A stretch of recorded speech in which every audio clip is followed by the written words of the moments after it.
जो वैक्सीन के लिए ओपनिंग अप था वो अब बंद हो गया है, जुलाई तक नहीं खुलेगा। तो जरा इस बात पर रोशनी डालिए कि हम इस आज के डेट में, आज के वक्त हम किस स्थिति पर हैं। श्वेता जी, थैंक यू।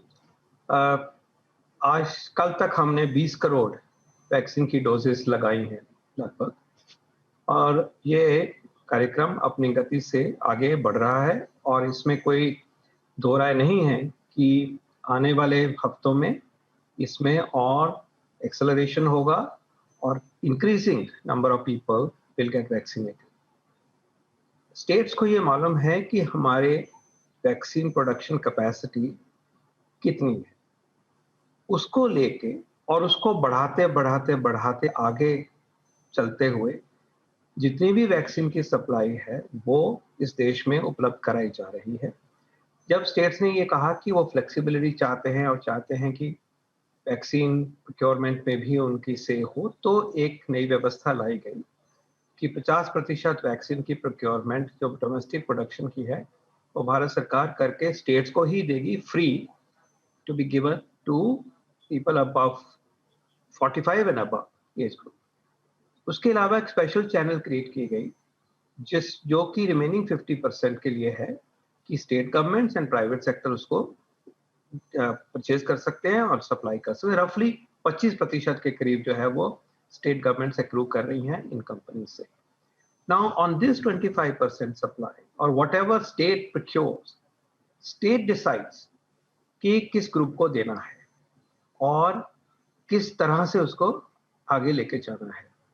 तो ये कहना कि वो सप्लाई बंद हो गई है ये उचित नहीं होगा और सच्चाई ये नहीं है।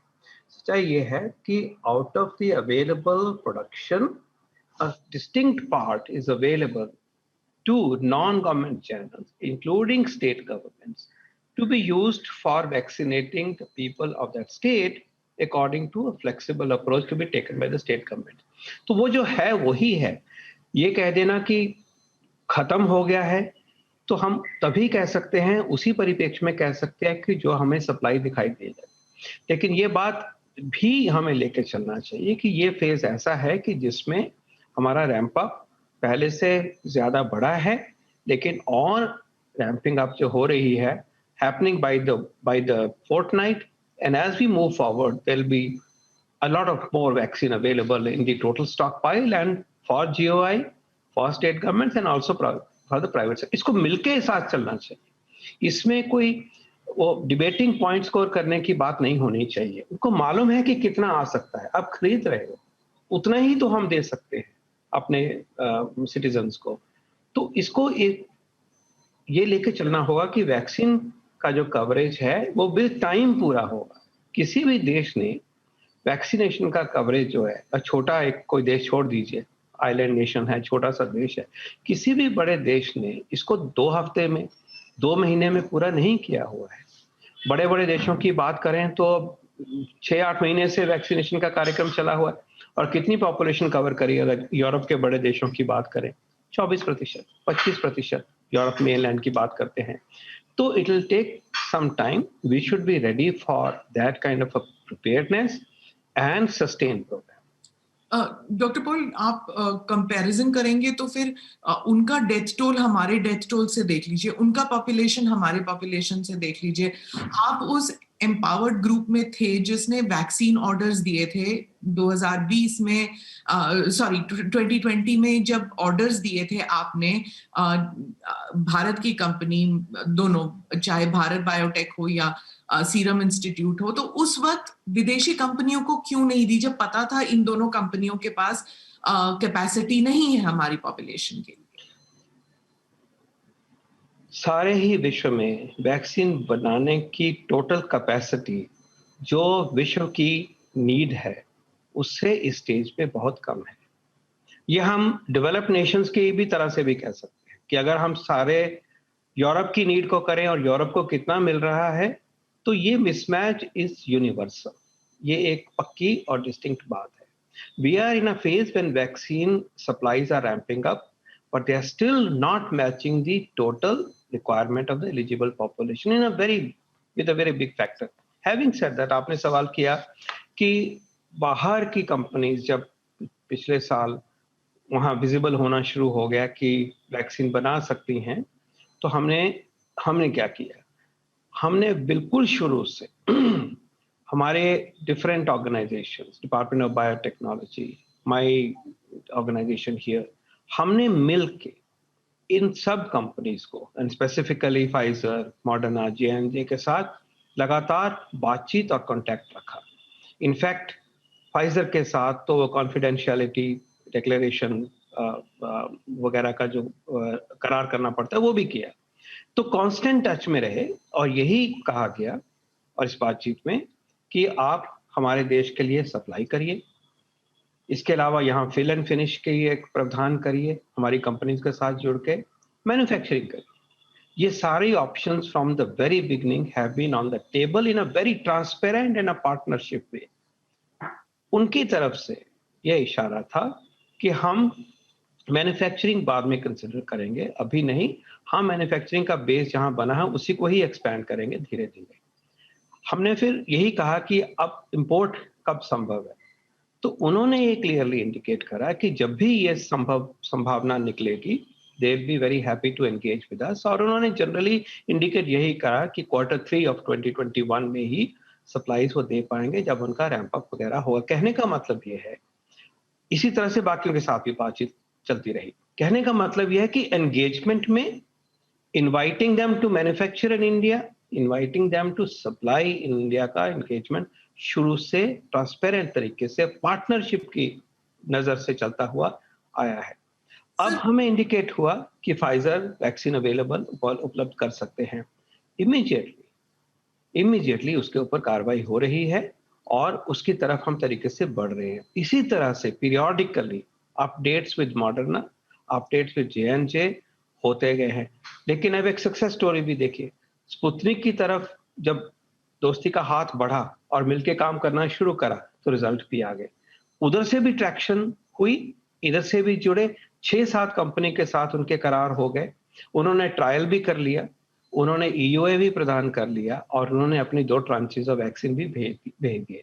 तो कोई ऐसा मेंटल ब्लॉक नहीं है कि हमने उनके साथ एंगेज नहीं करना है, बल्कि फाइजर इंडिया जैसी कंपनी हमारे देश में पहले से इतनी अच्छी प्रेजेंस है। We have been working like a team.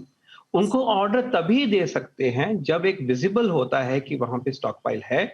और ये भी याद रहे कि भारत की नीड को पूरा करने का इतना बड़ा स्टॉक पाइल जो है वो इन कंपनीज में कुल मिला के भी नहीं हो पाएगा। तो इसीलिए हमारा बहुत एम्फेसिस ये रहा कि हम अपने ही देश में बहुत बड़ी मात्रा में, बहुत बहुत बड़ी मात्रा में वैक्सीन की उपलब्धता की तरफ हम बढ़ेंगे सिस्टमैटिकली। और अब आप देखिए वैक्सीन की प्रोडक्शन में हमारे देश में नंबर के तरह से अगर हम जाएं तो we are the major and a very big hub of vaccine production.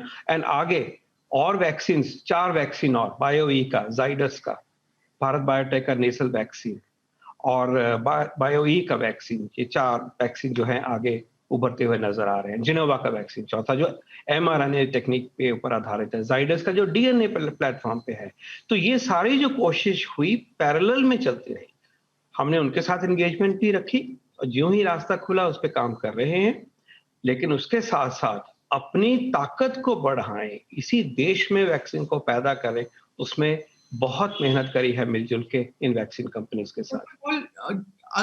जैसे आप कह रहे हैं कि 2020 से ही हम बातचीत कर रहे थे, लेकिन अगर आप किसी कॉमन मैन को बोल दीजिए, कॉमन वुमन, स्टूडेंट, किसी से भी आप बात कर लीजिए, वो ये नहीं सुनना चाहते कि हम बातचीत कर रहे थे। वो चाहते हैं कि वैक्सीन ले आइए, ये आपका काम है, आप सरकार में बैठे हैं, हमें वैक्सीन की जरूरत है, यहाँ पर डेथ टोल बहुत ज्यादा हो गया, हमारी दवाइयों की कमी है। So you know that we are in conversation जो है वो एक सरकारी बात हो जाती है कि हम कॉन्वर्सेशन में हैं। तो इसको नॉन सरकारी तरीके से समझाते हैं। मैं उन बच्चों को, उन कलीग्स को ये कहना चाहूंगा कि वैक्सीन, और वो भी एक नया वैक्सीन जो कि महीनों में बना, ऐसा नहीं है कि ऑफ द शेल्फ कहीं पड़ा हुआ है या किसी आप रेस्टोरेंट में बैठे हैं तो आप ऑर्डर करिए तो वैक्सीन आ जाएगा। Vaccine is a limited commodity in the world और वैक्सीन की कमोडिटी को एक बैलेंस तरीके से कंपनी डिसाइड करती है, अपने तरीके से प्रायोरिटाइज करती है, उसका बिजनेस प्लान होता है, उसका गेम प्लान होता है, उसकी अपनी कंपल्शंस होती हैं, और वो प्रायोरिटी अपने देश को भी देते होंगे। जैसे हमारे देश में जो वैक्सीन बने, आपने फाइजर का उन्होंने पूरी तरह से हमें प्रायोरिटाइज किया हुआ है। फाइजर तो ने ये कहा सारी कंपल्शंस के बीच में ही अवेलेबिलिटी को देखा जाएगा। It can not be seen in isolation I get that that, somebody will send 1 billion doses of vaccine leaving out other priorities. It is for them to decide. You pick We are in engagement. हम बातचीत के द्वारा ही तो ये रास्ते खोलेंगे, और यही काम करते हैं। नॉट ओनली बातचीत, ये भी कहा कि आप यहाँ बनाना चाहते हैं, we will connect you to our ecosystem. We are there to assist. Thank you. Doctor Paul, आपने फाइजर का जिक्र किया, उनके पास 5 करोड़ हैं वैक्सीन, बट हम लोग अपने क्लॉजेस में, अपने इंडेमनिटी क्लॉजेस में या कुछ भी, वी आर स्टक। कब तक आएंगी ये वैक्सीन? जिस वैक्सीन के नंबर की अगर आप बात कर रहे हैं, जी ये अगर मैं रिपोर्ट्स पे जाऊंगा तो अभी विजिबल हुआ है कुछ जी दिन पहले कि भाई ये सब पोटेंशियल उनके पास है, जी और ऑन अ डेली बेसिस इसको देश में लाने की प्रक्रिया ऑन अ डेली बेसिस हो रही है। On an alternate day contact with the company, फैसले हो रहे हैं एक के बाद एक। तो इसको, उस प्रक्रिया को बहुत ही तेज गति से पूरा किया जा रहा है, have no doubt about it. और जो भी उनके कंसर्न्स हैं, उनकी रिक्वायरमेंट हैं, उसको मीट करने के लिए, और उन्होंने अभी फॉर्मली अप्लाई भी करना है, वो उनकी तरफ भी एक काम पेंडिंग है, वो अप्लाई करें। जो हमसे एक्सपेक्टेड है उसके लिए पूरी, जैसे मैंने कहा, सिस्टमेटिक काम बिल्कुल हो रहा है, दिन दिन हो रहा है, घंटे घंटे हो रहा है, और एक रास्ता निकलेगा, जल्दी निकलेगा। तो इन वैक्सीन, ये जो इम्पोर्टेड वैक्सीन है, इनके आने से पहले ही जो 18 से 45 एज ग्रुप के लिए वैक्सीनेशन की का जो अनाउंसमेंट हुआ था, क्या ये एक it was done too soon without knowing कि हमारे पास इतनी नहीं है कैपेसिटी, ना भारत के कंपनियों के पास, ना इंपोर्ट हुआ है, तो was it too soon that we did this announcement? Bharat की जो शुरू में पॉलिसी रही, वो क्लियरली ये रही कि हमें उस ग्रुप को कवर करना है जिसको कि मृत्यु का risk, mortality risk is high, which is best defined by the age. तो 50 इयर्स, 45 इयर्स, ये बात हुई, हम 45 पे आए। पहले हमने 60 से शुरू करा, फिर 45 विद कोमोबिडिटीज से शुरू करा, वगैरह वगैरह, आप जानते हैं फेजेस। तो ये अप्रोच रही, और उस अप्रोच से रोल आउट हुआ, और मिलके एक रोल आउट हुआ। लेकिन स्टेट गवर्नमेंट से बात आई कि हम इसको दूसरे उम्र के जो वर्ग हैं, हम उनको भी खोलना चाहेंगे, और हमें ये फ्लेक्सिबिलिटी मिलनी चाहिए। पब्लिक की भी इस तरह से डिमांड आई। भारत सरकार ने जो फिर सिस्टम लिया, उसको अपने मद्देनजर रखते हुए वो ये सिस्टम लिया कि 50% जो स्टॉक पाइल है मैन्युफैक्चर होने के बाद भारत में, उसको हम जब स्टेट्स को देंगे आगे पहुंचाने के लिए, तो वो 45 एंड अबव के लिए है, so that a clear prioritised vaccine delivery to the most vulnerable happens. Private sector में जो जाएगा वो सब खरीद के कोई भी ले सकता है, एक ओपनिंग वहां दे दी गई। स्टेट को क्लियरली कहा गया कि आप फैसला कर लीजिए। स्टेट को ये चॉइस है कि वो 45 से ऊपर के ग्रुप में ही करें, या फिर इसको 18 तक उन्होंने काफी ने एक्सटेंड किया, ये उनका फैसला था। अब in a federal system, this is how a balanced emerge, balance कि प्रायोरिटाइज भी रह गया भारत की तरफ, यूनियन गवर्नमेंट की तरफ से, भारत सरकार की तरफ जो फ्लो हुआ, फ्री फ्लो हो रहा है, वो फोकस पे भी रह गया। लेकिन स्टेट्स ने फ्लेक्सिबिलिटी मांगी, और उनके लिए वो ऑप्शन भी उनके हाथ में दे दी गई कि आप कर लीजिए। But remember, the overall stock pile is finite and the same. तो ये एक फेडरल सिस्टम में जो एक मांग आई, उसको मद्देनजर रखते हुए उस परिप्रेक्ष्य में ये फैसले हुए, और स्टेट्स ने इसको प्रमोट करने की जो जाहिर करी थी इच्छा, उसका ऑनर किया गया। डॉक्टर पॉल, सेंटर की तरफ से कहा जाता है कि ये एक उदारीकरण है, मतलब it's an opening up, the states decide on their own. States कहते हैं कि अगर हमारे पास दवाइयां नहीं है, वैक्सीन नहीं है, तो हमको ओपनिंग अप के लिए हमको गिव अस द परमिट कि हम कहीं से भी खरीद लें। तो द सेंटर से ठीक है, खरीद लीजिए। अब जब वो खरीदने गए तो फिर उनको nobody selling it to them, क्योंकि वो कह रहे हैं कि हम गवर्नमेंट ऑफ इंडिया से करेंगे।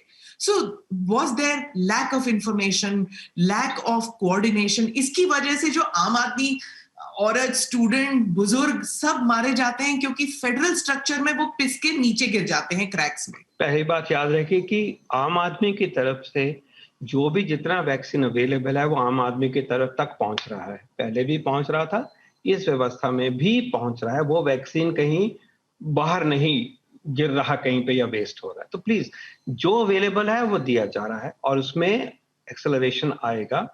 लेकिन हाँ, स्टेट गवर्नमेंट्स को मालूम होते हुए भी कि ये कंस्ट्रेंट्स होते हुए हैं, एक नैरेटिव पैदा किया गया और फेडरल स्ट्रक्चर के नाम पे किया गया, तो उसका ऑनर करते हुए वो फ्लेक्सिबिलिटी दी गई।